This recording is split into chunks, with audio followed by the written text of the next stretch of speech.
ওম অখণ্ড সংহিতা বা অখণ্ড মণ্ডলেশ্বর শ্রী শ্রীমৎ স্বামী স্বরূপানন্দ পরমহংসদেবের উপদেশ বাণী ত্রয়োবিংশ খণ্ড হইতে পাঠ। পৃষ্ঠা সংখ্যা 375 ও 376।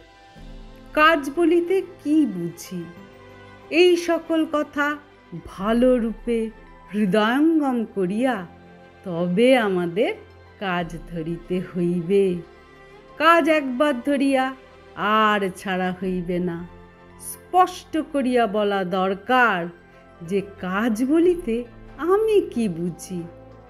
কাজ বলিতে আমি বুঝি ধারাবাহিক সংগঠন, ব্যাপক সংগঠন, নিরবিচ্ছিন্ন কর্মতৎপরতা, প্রতি জনের কণ্ঠে জয়োচ্চারণ, প্রতিটি বাহুর সুপ্রসারণ। সংখ্যার বিরলতা লইয়া হইলেও তোমরা চতুর্দিকে এক একটি ফোঁটার মতন নানা স্থানে বিকীর্ণ হইয়া আছো।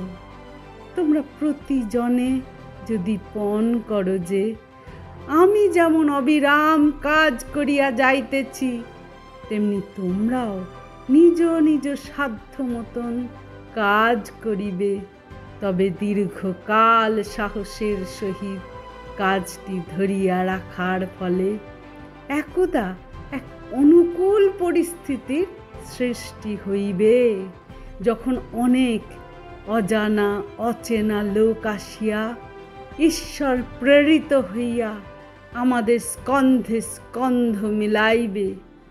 ঈশ্বরে বিশ্বাস করো। কর্মীর প্রধান সম্বল ঈশ্বর বিশ্বাস।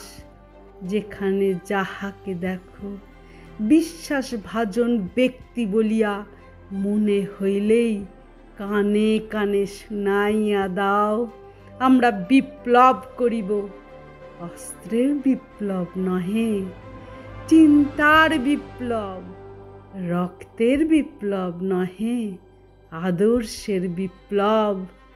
যতগুলি সদাদর্শ আবহমান কাল হইতে আধুনিকতম কালে এই ভারতের পুণ্যভূমিতে কাজ করিয়াছে, তাহাদের সকলের সমন্বয়ের বিপ্লব।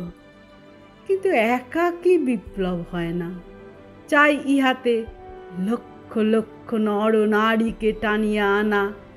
আমাদের চরিত্র আন্দোলনের অনুকূলে তোমাদের কণ্ঠ সরব হউক। যাহারা বাহু দিয়া কাজ করিতে পারে না, নিশ্চয়ই তাহারা কণ্ঠ দিয়া অশেষ সহায়তা করিতে পারে।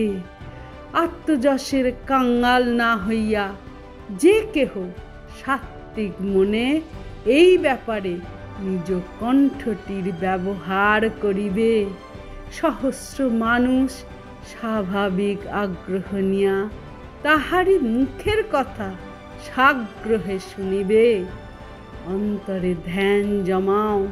নিখিল ভুবন আমরা প্রকৃত ব্রাহ্মণ দিয়া পূর্ণ করিব এবং ধ্যানলব্ধ প্রত্যয়কে কণ্ঠমূলে বসাইয়া বজ্র গম্ভীর নাদে ঘোষণা করো যে সবাই সকলকে ব্রাহ্মণ হইবার সুযোগ করিয়া দিব।